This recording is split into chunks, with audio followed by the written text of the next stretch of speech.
नमस्कार, बहुत स्वागत है आपका। स्वराज एक्सप्रेस देख रहे हैं आप। आपके साथ मैं हूं कृतिका मिश्रा और बुलेटिन की शुरुआत करेंगे खबरों के साथ, जहां छत्तीसगढ़ विधानसभा में नकटी पर हंगामा हुआ। नकटी में कार्रवाई पर विपक्ष का स्थगन प्रस्ताव भी जारी हुआ, जहां विधानसभा अध्यक्ष ने स्थगन प्रस्ताव खारिज कर दिया।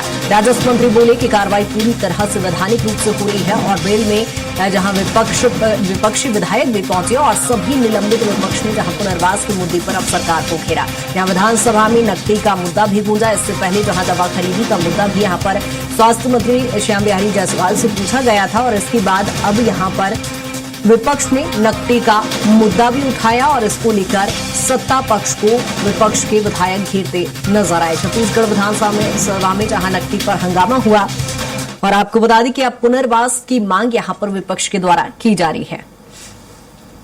यहां विधानसभा अध्यक्ष ने स्थगन प्रस्ताव हालांकि खारिज किया, जहां विपक्ष ने स्थगन प्रस्ताव लगाया था और छत्तीसगढ़ विधानसभा में जहां नकटी को लेकर यहां पर हंगामा हुआ। इस दौरान राजस्व मंत्री बोले कि वैधानिक रूप से यहां पर कार्रवाई की जा रही है और सभी विपक्षी विधायक वेल में भी पहुंचे। हालांकि सभी निलंबित हुए और यहां पर स्थगन प्रस्ताव को भी विधानसभा अध्यक्ष ने खारिज कर दिया। और इसी पर ज्यादा जानकारी के साथ सहयोगी दिलीप हमारे साथ जुड़ गए हैं। दिलीप, विधानसभा की कार्यवाही चल रही है, आज तीसरा दिन है। आज कौन से मुद्दे आज सदन में गूंजे? नकटी मुद्दे को लेकर लगातार कह रहे थे कि हंगामा होगा। नकटी का मुद्दा तो उठा, लेकिन स्थगन प्रस्ताव फिलहाल खारिज कर दिया गया है। जी बिल्कुल कृतिका, बता दें कि आज विपक्ष की ओर से नकटी में जो बुलडोजर की कार्रवाई हुई थी उस मुद्दे को लेकर स्थगन प्रस्ताव लाकर चर्चा कराने की मांग की गई थी। इस मामले को लेकर विपक्ष के विधायकों ने अलग अलग ढंग से बातें रखी और उन्होंने आसंदिश आग्रह किया कि इस पूरे मामले को ग्राह्य करके इस पर चर्चा कराई जानी चाहिए ताकि नकटी वाले मामले की पूरी जो बातें हैं वो सामने आ सके। इस मामले को लेकर हमारे साथ अभी विपक्ष के विधायक उमेश पटेल जी है। इस पूरे मसले को लेकर आप लोग जो स्थगन प्रस्ताव लाए थे, क्या चाहते हैं, पर किस तरह की चर्चा होना चाहिए?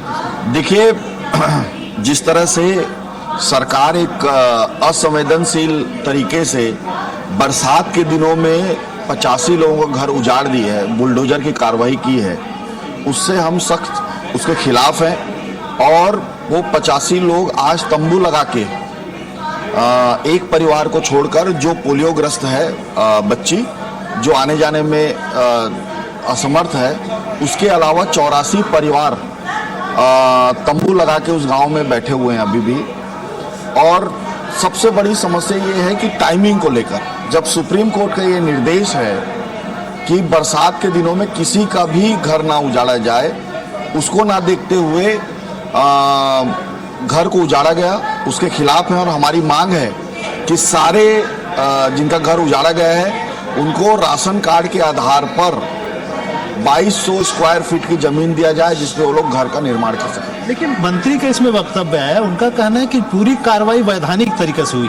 पहले उनको नोटिस दिया गया, नोटिस के बाद ही उनके घर तोड़ा गया और उसमें भी उनका कहना है कि उन्हें पुनर्वास करने के लिए नया रायपुर के सेक्टर 30 में पुनर्वास पूरा बकवास बात है। एक घर में अगर 4 परिवार रहते हैं, टोटल संख्या 10 लोग हैं, 10 लोग क्या एक कमरे में रह पाएंगे? इन्होंने जो दिया है, ना वहाँ बिजली की व्यवस्था है, ना वहाँ पानी की व्यवस्था है। EWS के नाम पे ये हंसी मजाक कर रहा है सरकार। इतनी असंवेदनशील है कि वो बरसात के दिनों में लोगों का घर तोड़ रही है। 4 महीने नहीं रुक सकते। ये मामला कांग्रेस कार्यकाल के समय से है और इसमें वक्तव्य पूरी तरह से जो बातें कही गई, तो उसके अलावा और बहुत सारे तथ्य इसमें है और सीधे तौर पे कांग्रेस को इसके लिए दोषी। अगर उनको कांग्रेस को दोषी बनाना था तो चर्चा क्यों नहीं किए? चर्चा करते और पूरी बात आती, हम लोगों को भी काउंटर करने का मौका मिलता, उन लोगों को भी समझ में आता। देखिए, ये बात सही है कि कांग्रेस के समय में ये प्रस्ताव आया था, लेकिन मैं मंत्री था, मुझे याद है माननीय मुख्यमंत्री जी ने कहा था कि इतने लोगों का घर उजाड़कर हम लोग गौठान नहीं बनाएंगे। गौठान बनाने की बात हुई थी, जिसमें माननीय मुख्यमंत्री जी ने साफ निर्देश किया था कि इतने लोगों का घर उजड़ेगा नहीं, उजाड़ा नहीं जाएगा। इस मामले को लेकर आप लोग पद यात्रा भी कर रहे हैं, तो आगे और किस तरह के कदम उठाएंगे? इसमें अभी आगे हमारा संगठन करेगा। आज हम लोगों ने सदन में उठाया है, हमारे दीपक बैद जी स्वयं आज इस पद यात्रा को लीड कर रहे हैं और आगे हम लोग इसमें महामहिम से भी और जिस तरह से हो सकेगा इसमें करेंगे। बिल्कुल।